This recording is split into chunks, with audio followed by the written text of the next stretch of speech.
നിങ്ങൾ പ്രത്യാശിക്കുന്ന ശുഭഭാവി വരുവാൻ ഈ പകൽ മാതാപിതാക്കൾക്ക് മക്കളെ പറ്റിയുള്ള ചിന്തയിലെന്നാണ് അവർക്കൊരു ശുഭഭാവി ഉണ്ടാകണം അല്ലെ? എത്ര മാതാപിതാക്കൾ അങ്ങനെ ചിന്തിക്കുന്നുണ്ട്? എൻ്റെ തലമുറകൾക്ക് ഒരു ശുഭഭാവി ഉണ്ടാകണം, ശുഭഭാവി ഉണ്ടാകണം. സ്തോത്രം. എൻ്റെ കുടുംബത്തിന് ഒരു ശുഭഭാവി ഉണ്ടാകണം. വെറും ഭാവിയല്ല, ശുഭമുള്ള ഒരു ഭാവി അല്ലേ? സ്തോത്രം. ദ പ്ലാൻസ് ഫോർ വെൽഫെയർ എന്നാണ് ഇംഗ്ലീഷിൽ. വെൽഫെയർ എന്ന് പറഞ്ഞാൽ എന്താണ്?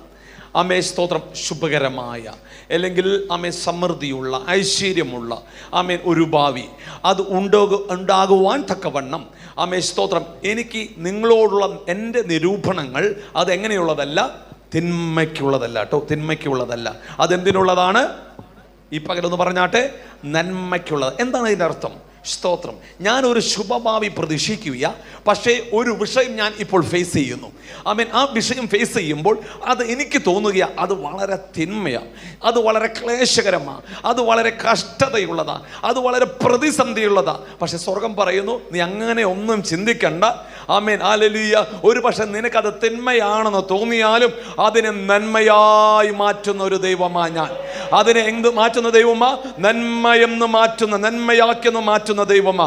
കാരണം തൻ്റെ കുഞ്ഞുങ്ങൾക്ക്, തൻ്റെ മക്കൾക്ക് സ്വർഗം ആഗ്രഹിക്കുന്നത് തിന്മയല്ല, നന്മ തരുവാനാണ് ഈ പകൽ ദൈവം ആഗ്രഹിക്കുന്നത് കേട്ടോ. സ്തോത്രം. ഒരിക്കലും ചിന്തിക്കരുത് ജീവിതത്തിൽ വരുന്ന കഠിന ശോധന തിന്മയ്ക്കുള്ളതല്ല, അത് നന്മയ്ക്കായി തീർക്കുന്ന ഒരു ദൈവമാ.